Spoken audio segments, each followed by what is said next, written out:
Entonces, mis hermanos, Cristo está en un concepto bien amplio. Cada cosa que nosotros hagamos en nuestro estudio tiene que ver con la persona de Jesucristo. Así que vamos a entender bien a Cristo en toda su dimensión. Nosotros tenemos que partir como todo, como las matemáticas.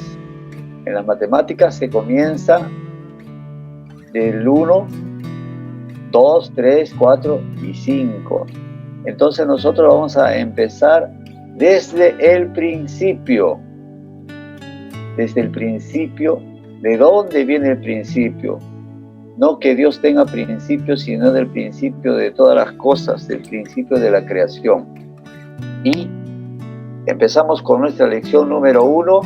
Vamos a omitir leer la lectura de los textos bíblicos porque van a venir en las tareas y ustedes van a tener oportunidad de leerlo y de responder los cuestionarios que se le hagan. Imagino que ya estamos verificando si ya todos los hermanos han dado su correo de Gmail. Entonces ya el día de mañana van a estar ya en el aula virtual del Classroom y ahí van a tener las tareas, los textos y las clases grabadas. Por ese medio nos vamos a comunicar y a través de ese medio vamos a estudiar. Bien, mis hermanos, cuando hablamos de Jesús, mi creador, nosotros como seres humanos también hemos sido creados y fuimos lo primero que fuimos creados dentro de lo que tiene vida, ¿no? A través de Jesús, Dios, fuimos creados. Jesús estuvo en la creación, como vamos a ver, igual como el Espíritu Santo y el Padre Dios. Entonces, nosotros empezamos averiguando primeramente por qué y cómo es que nosotros somos producto de una creación. Y primeramente vamos a ver quién nos creó y por qué nos creó. Entonces nos tenemos que ver en la figura de Jesucristo, que fue llamado por Juan el Verbo. En otras traducciones, el Logos. ¿Y quién es el Verbo? ¿Quién es el Logos? Es Jesucristo, también es Dios, como vamos a ver en este estudio. Dice Juan 1:1, en el principio era el Verbo, y el Verbo era con Dios, y el Verbo era Dios. Notemos, de acuerdo a los colores, que la palabra era está en rojo. ¿Qué quiere decir esto? Y lo que está en amarillo vamos a entender como Jesús. Quiere decir así: en el principio era Jesús, y el Jesús era con Dios, y Jesús era Dios. El Verbo es Jesús. Y notemos también la palabra era. De acuerdo a la traducción del griego, que el griego tiene una gramática muy especial y es muy puntual en lo que quiere expresar. Según este vocablo, que vendría a ser también en la definición gramatical lo que se llama un aoristo. En nuestro idioma no existe el aoristo, que es una figura gramatical que quiere decir que era, que es, que será, pero eso es un era que no tiene principio. En realidad es un principio más allá del principio de todo. Dios no tiene principio. Y cuando se refiere a en el principio era el Verbo, y el Verbo era con Dios, y el Verbo era Dios, es como en un círculo. Nosotros vamos girando vamos girando, no sé si ustedes ven el mouse ahí, y da vuelta y vuelta y vuelta y vuelta y vuelta como una rueda. Y entonces, así es Dios, no tiene principio, no tiene fin. Y aquel verbo, o sea Jesús, o sea Dios, fue hecho carne y habitó entre nosotros y vimos su gloria, gloria como del unigénito del Padre, lleno de gracia y de verdad. Juan 1:14 se refiere a Cristo. Ese verbo fue hecho carne. Como ustedes, algunos de ustedes sabrán en los estudios o en la palabra de Dios y lo que hemos podido aprender en nuestra vida espiritual, Dios es espíritu. Dios no tiene una forma específica. Dios puede tomar alguna forma dependiendo de su persona, como zarza de fuego. Puede tomar la forma de una paloma, como el Espíritu Santo. Puede tomar, como hemos visto en la clase pasada, la cristofanía. Puede Jesús tomar la forma de un ángel. Pero para venir al mundo tomó una forma humana.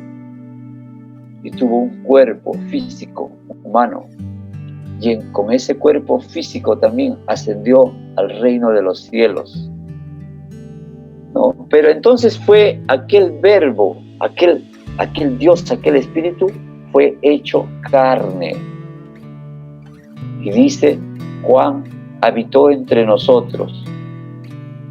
Se refiere a Cristo, que vino a hacer su ministerio,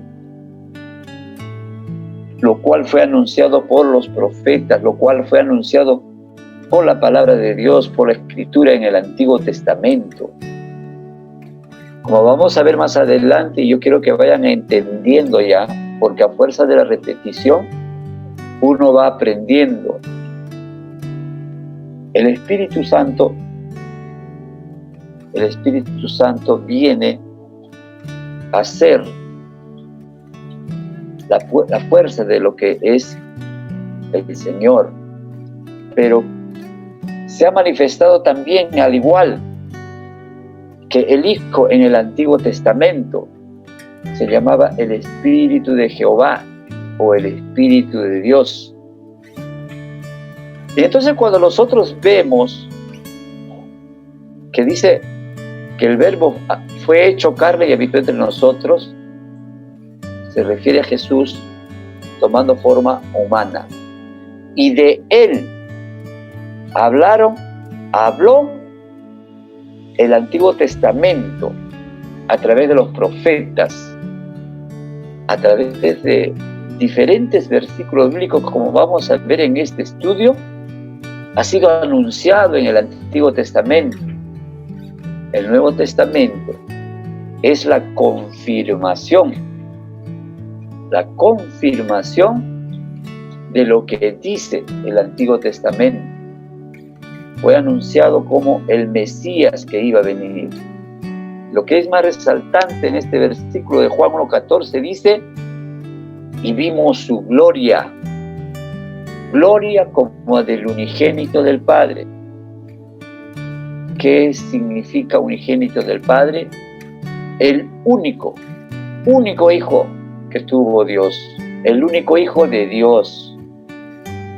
Entonces, su gloria se hizo presente. Vieron su gloria aquellos que lo vivieron personalmente. Y nosotros como cristianos, ¿cuántas veces hemos visto su gloria? Y no es necesario a veces ver un milagro grande para que tú veas su gloria. ¿Cuántas veces cuando estás en oración puedes ver la gloria de Dios? Cuando Dios está en ese momento en oración y en comunión contigo. Y dice, termina diciendo, lleno de gracia y lleno de verdad. Gracia es aquello que no merecemos. Y el amor y la gloria de Dios es lleno de gracia porque tiene tanta misericordia porque nos da lo que a veces no merecemos. Y como hemos dicho, el verbo es Cristo. Cristo es el verbo que habla Juan. ¿De qué principio habla Juan? 1:1 y del 1 al 3, perdón. Está hablando a nuestra condición humana y a nuestra mente finita, porque solo alcanzamos a entender el tiempo pasado, presente y futuro con un principio y con un fin. Es lo que nosotros entendemos. Nosotros no entendemos más allá de que tiene un principio y que viene de pasado, presente y futuro, nada más. Bajo ese concepto, que es el concepto que manejan la mayoría de los ateos, que todo tiene un principio, al cual ellos llaman pasado, que todo tiene un presente, el presente que estamos viviendo, y que va a tener un futuro donde va a terminar y va a ser el fin. Entonces nosotros también a veces en nuestra mentalidad humana,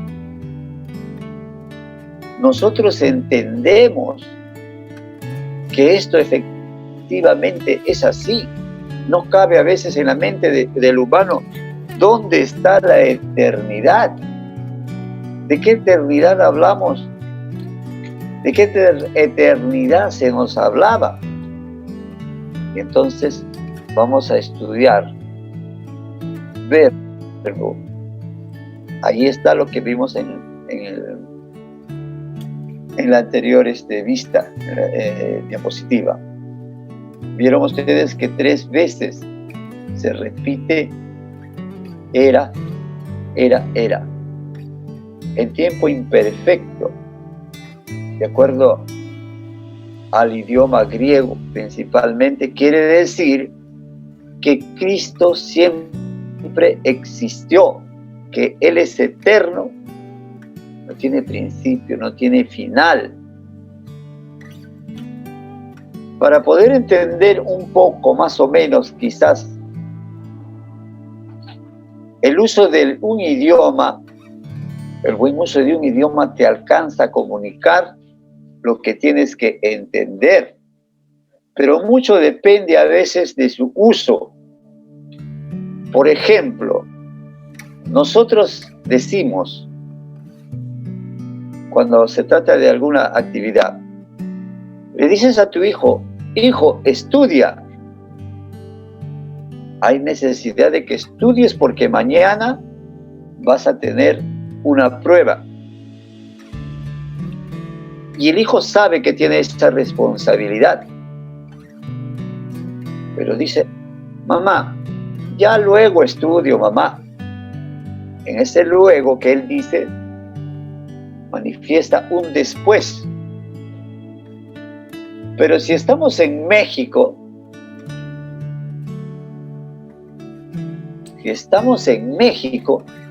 o en partes de España, tú le dices, hijo, estudia.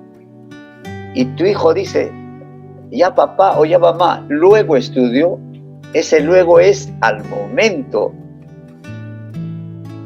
No es para después, es al momento.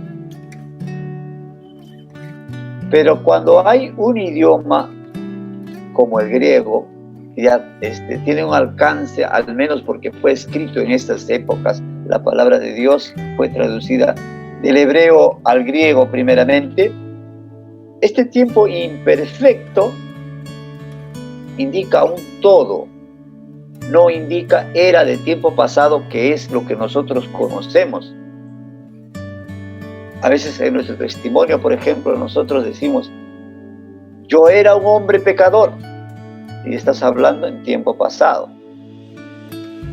Ahora soy un nuevo hombre, estás hablando en tu tiempo presente. Y dices, soy salvo y seré redimido por la sangre de Cristo Jesús. Entonces estás hablando de tu presente y de tu futuro. Con la diferencia de que el creyente puede tener un principio, pero va a tener una eternidad al lado de Dios, al lado de Cristo, cuando venga en la segunda venida. Entonces, en el griego, este término era, así como les hice el ejemplo de luego, era no tiene principio. Por eso se llama un tiempo imperfecto.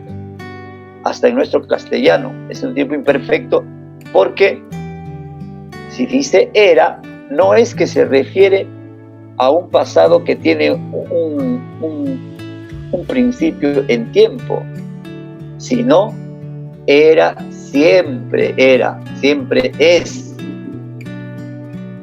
Por eso que cuando dice en el principio era el verbo, este era el verbo es continuo, es eterno. Quiere decir que Cristo siempre existió. En el principio era el verbo, entonces es la expresión formal de que el verbo no tuvo principio. El verbo existe desde siempre, ya existía cuando comenzó la historia. El principio es mucho más antes de lo que nosotros podemos imaginar.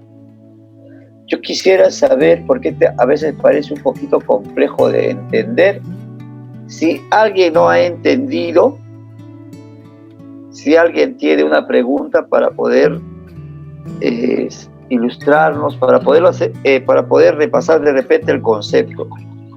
Y si todos entendieron, amén. El Espíritu del Señor obra en nuestras mentes.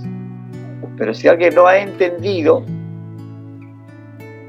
puede hacer la pregunta con toda confianza, porque a veces esto se pasa.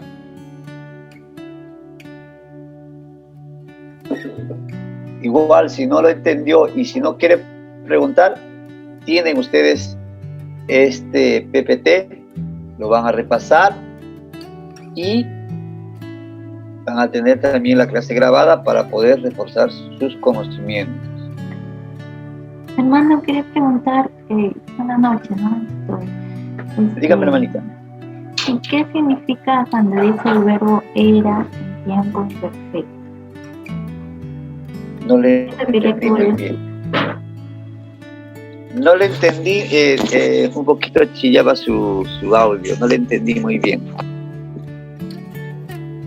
Ya, no, cuando usted habló sobre el verbo era, usted menciona aquí en su pantalla, dice en tiempo imperfecto.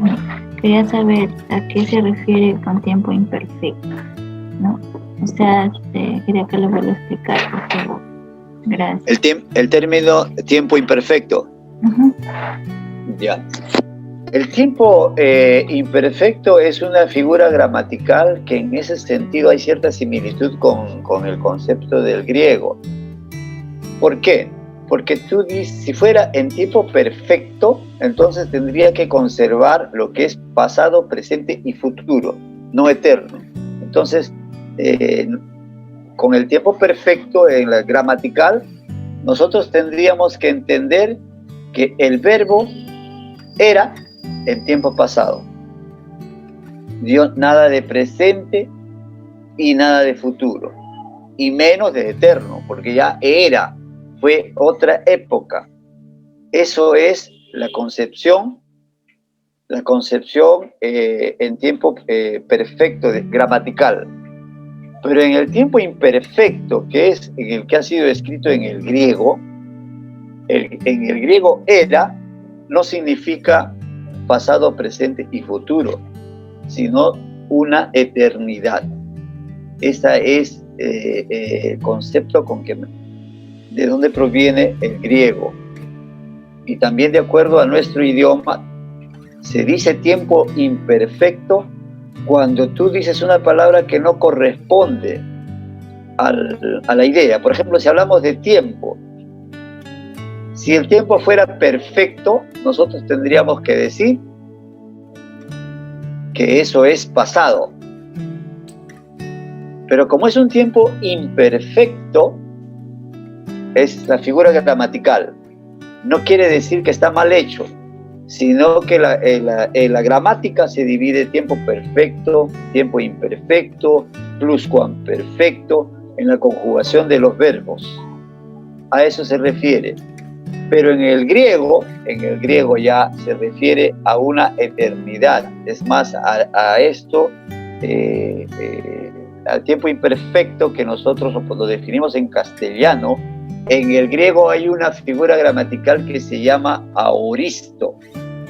Cuando ustedes van a continuar sus estudios, en algún momento van a estudiar el griego, van a entender, aoristo es una figura gramatical que indica una secuencia indefinida en algunos términos. Por ejemplo, si acá podríamos aplicar un aoristo a era, quiere decir que no es era en su concepto de pasado, sino que es eterno, es siempre, ha sido siempre, nunca ha dejado de ser. ¿Me entendió, hermanita, no? Sí, hermano, gracias. Muchas gracias. No se preocupe, hermanito. Ustedes hagan las preguntas porque esto es estudiar un poco lo que es la cristología y a veces la figura del Espíritu Santo, Padre y todo. Y hay cosas que, por lo mismo que estamos hablando de Dios, a Dios no lo podemos estudiar, solamente tenemos que estudiar la Escritura para alcanzar hasta donde nuestra mente humana nos alcance para comprender, ¿no? Bien, entonces continuamos. Hermano, una pregunta. Dígame, hermanita. Disculpe, yo creo que quería hacerte una pregunta también. ¿Ya? Es en el término griego, dijiste, ¿no? ¿Ya? Sí. Es el tiempo imperfecto, ¿no? Entonces, quiere decir que era significa que siempre era y que siempre existió, ¿no? Y que es eterno, algo así, ¿no? Sí. Que no tiene principio y que no tiene final y que siempre va a ser. No tiene principio ni tiene final. Siempre será, no era. O sea, es sí. en el término griego que sea era, es siempre existió, él es eterno y no tiene final, ¿no? ¿Así es? Sí, hermanita, así es, correcto, es correcto. Sí. Amén. Yo no creo. Ya, hermanita. Pregunten con toda confianza, no se queden con la duda, porque estamos estudiando la palabra de Dios y es necesario saber. Entonces, de lo que hemos estudiado, ¿desde cuándo existe Jesús? Y hemos visto y vemos que Él es antes de todas las cosas y todas las cosas en Él subsisten, conforme dice Colosenses 1:17. Ya van a tener ustedes oportunidad de leerlo porque ustedes tienen este material, así que yo les recomiendo que lean en casa los versículos. No nos va a alcanzar el tiempo para leerlo todo porque es bastantes citas bíblicas, ¿ya? Pero ahí está el texto, que muchos conocemos este versículo, que Él es antes de todas las cosas y todas las cosas en Él subsisten, para indicarnos que desde siempre Él es eterno. Por eso voy a reiterar que cuando nosotros leamos el versículo anterior, donde hemos visto el término Juan 1:1, era, no se refiere a un tiempo pasado, sino se refiere a que siempre Él es eterno, de que siempre está, de que siempre estuvo. Jesús entonces es nuestro creador también, porque aquel principio también se remonta hasta el Génesis, ¿no? Y en el Génesis encontramos la palabra Elohim, que significa Dios el creador. Y vamos a ver nosotros que cuando habla del Génesis también vuelve a hablar del principio. En Génesis 1:1 dice: En el principio creó Dios los cielos y la tierra, según Génesis 1:1. Y conforme vamos a ir viendo en el desarrollo de este estudio, todo lo que nosotros vemos en las Escrituras, desde el Génesis hasta el Apocalipsis, va a hablarnos de Cristo. Porque en el Génesis, cuando ustedes vayan leyendo, les recomiendo que lean Génesis, que es base de la Biblia, no es ninguna fábula. Dice, cuando hablan de la creación del hombre, dice, hagamos al hombre a nuestra imagen y semejanza. Ese término es plural en el hebreo y en el griego. Entonces, ¿quiénes son los que están hablando? Padre, Hijo y Espíritu Santo. Entonces, allí está en Génesis 1:26, hagamos al hombre. Mire, hagamos, está en plural. Y ese término también está en plural en el hebreo y en el griego. Al hombre a nuestra imagen, conforme a nuestra semejanza. Entonces, Jehová Dios formó al hombre del polvo de la tierra y sopló en su nariz aliento de vida. Y fue el hombre un ser viviente. ¿Por qué? ¿Por qué recibe el hombre? ¿Por qué es un hombre, mejor dicho, por qué el hombre es un ser viviente? A través del aliento de vida. Ese aliento de vida es el espíritu que tiene cada ser humano. Recuerdan que en la clase anterior les dije, y vamos a seguir viendo, el hombre es una tricotomía: cuerpo, alma y espíritu. Es cuerpo todavía sin vida cuando Dios dice, hagamos al hombre a nuestra imagen y semejanza. No significa que Dios sea igualito, porque Dios no tiene forma. Más adelante vamos a ver en qué está nuestra semejanza con Dios. No como Cash Luna, que dice que somos Jehová Junior, que Jehová nos ha hecho igualito a Él. Hay que tener mucho cuidado en qué está nuestra semejanza. Pero bien, vamos entonces al primer punto, donde el hombre cobra aliento de vida a través de Dios, mejor dicho, cobra vida a través del aliento de vida, que es el espíritu. Entonces ya es cuerpo y espíritu, pero a través de eso cobra vida, y es ahí donde tiene el alma. ¿Por qué? Porque el espíritu de vida hace vivir a ese cuerpo inerte y llega a su cerebro, llega a todo, a pensar, a sentir, a llorar, a odiar, y tiene lo que es más grande. Nosotros desde el principio, desde que fuimos creados, hemos tenido la libertad, hemos tenido el libre albedrío de poder escoger. Hay gente que se pregunta y dice, ¿por qué si Dios todo lo sabe, si Dios todo lo ve, por qué no podía o por qué permitió que, si sabía que el hombre le iba a fallar, por qué lo trajo? ¿Por qué permitió que haya maldad? ¿Por qué permitió a ese Lucifer que lo arrojó del cielo que siga haciendo maldad?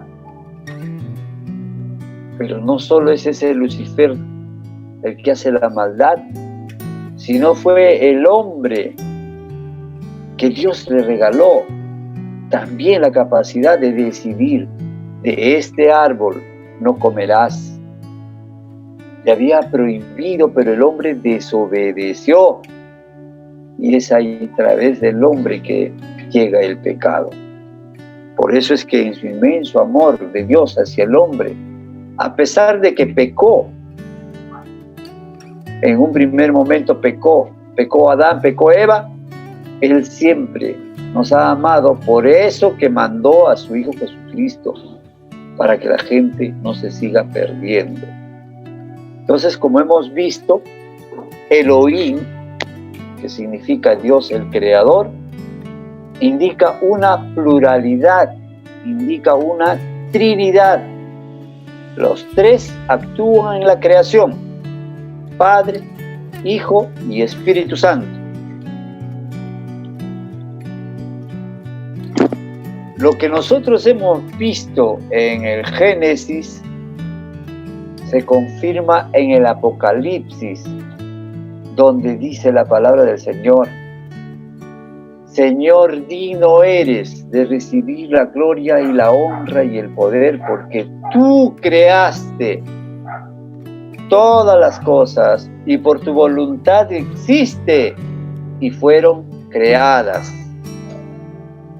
¿Cómo se relaciona lo que es el Génesis con el Apocalipsis? Por eso es maravilloso la palabra de Dios. Por eso la Biblia es el libro que sienta los fundamentos de nuestra vida. Pero igual nosotros seguimos siendo, así como el alfarero, un producto sin acabar. Dice Filipenses 1:6, estando persuadidos de esto, que el que comenzó en vosotros la buena obra, la perfeccionará hasta el día de Jesucristo. Filipenses 1:6. Nosotros todavía estamos siendo formados. Cada uno de nosotros todavía no ha alcanzado la santidad. Y aún el más creyente todavía no ha alcanzado la santidad. Cada uno de nosotros todavía tiene mucho por qué luchar, porque dentro de nosotros está todavía el viejo hombre que está atado, que está ahí amordazado, encadenado a través de nuestras oraciones y a través de haber aceptado a Cristo y haberle dado un lugar en nuestro corazón al Espíritu Santo. Al Espíritu Santo, a Dios, a Jesús. Porque Él dijo, primero, yo os mandaré un consolador, como hemos visto en la lección anterior. Y porque también Él dice, yo estaré con vosotros hasta el fin. El cristiano que tiene fe, el cristiano que sabe valorar a ese Dios, al sacrificio de Cristo que hizo, sabe que tiene en su corazón y sabe que cuando ora va a obtener respuesta. Y si no obtiene respuesta, diríamos, hermano, ¿qué pasa? Entonces este es un gran pecador. No, porque Dios es soberano y tiene sus tiempos y tiene su momento en qué y de qué manera va a cumplir con lo que tú le pides. Dice Efesios 2:10, porque somos hechura suya, creados en Cristo Jesús para buenas obras, las cuales Dios preparó de antemano para que anduviésemos en ella. Dios tiene su voluntad. Si andamos por el camino, si en el trabajo, en donde sea, vamos, estamos contentos, predicamos a nuestros compañeros de trabajo, predicamos a nuestros familiares, nos preocupamos por la obra de Dios, todas esas buenas obras, Dios las ha preparado de antemano para que nosotros no tengamos que distraernos en otras cosas. Antes de reconciliarme con el Señor, yo llevaba una vida bastante social y en mis años mozos todavía bastante proclive en mi tiempo soltero a andar como cualquier mundano, de fiesta en fiesta, con una u otra chica, etcétera, diferentes.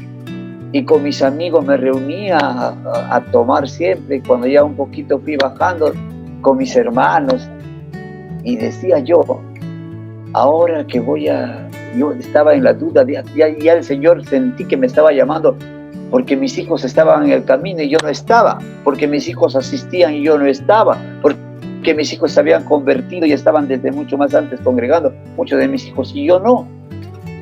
Entonces yo tengo un principio cristiano, por eso ese proverbio que dice: instruye al niño en su camino y cuando sea grande no se apartará de él.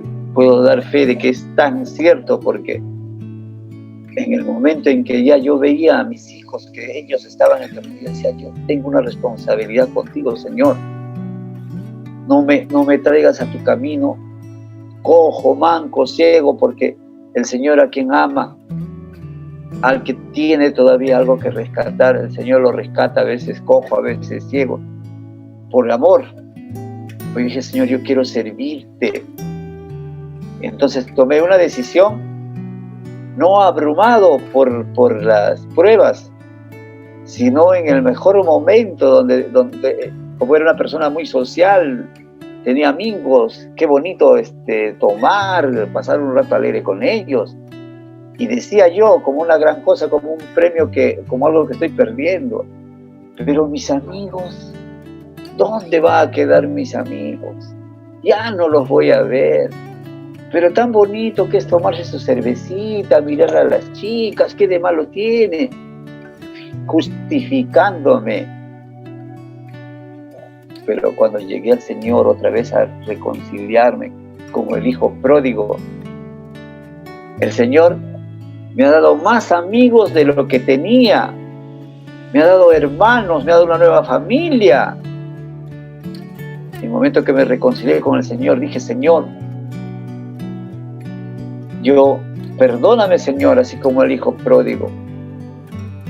A partir de ahora voy a ser tu más fiel seguidor. Úsame para tu obra, Señor. No para caerme yo ya no puedo caer, Señor. Hazme tu siervo más fiel. Y entonces uno tiene sus luchas y viene, pero el Señor te transforma. Y hoy tengo ustedes, son mi familia, tengo mi grupo familiar. De tal manera que de lo que era social antes para el no malo, estoy sirviendo al Señor en diferentes formas y donde puedo servir. Y lo que es más, yo trabajaba mucho cuando estaba en el mundo. Trabajaba hasta domingos. Y yo decía: domingo va a ser un día que voy a perder. No, pero voy a ir a la iglesia. No, Dios mío. Y de ahí me van a dar una comisión, me van a decir esto. No, eso no puede ser. Pero el Señor hasta me multiplicó sus bendiciones. Hasta trabajo menos tiempo del que trabajaba antes. Y ese tiempo lo dedico muchas veces a servir al Señor. Entonces, mis hermanos, Dios tiene preparado de antemano todo lo bueno en el cual tiene para nosotros, para andar en ellas, en las cosas buenas. Y hay tiempos también de prueba, pero Dios nos da la fortaleza. Por eso estamos estudiando Cristología, por eso estamos estudiando su palabra, para entender que Dios tiene mucho de propósito con nosotros para nuestras vidas. Tiene su tiempo y hay que tener paciencia, tiene su tiempo y hay que nosotros buscarle, ¿no? Entonces, en esta lección 1, nuestra identidad está en Dios. Somos la creación de Dios.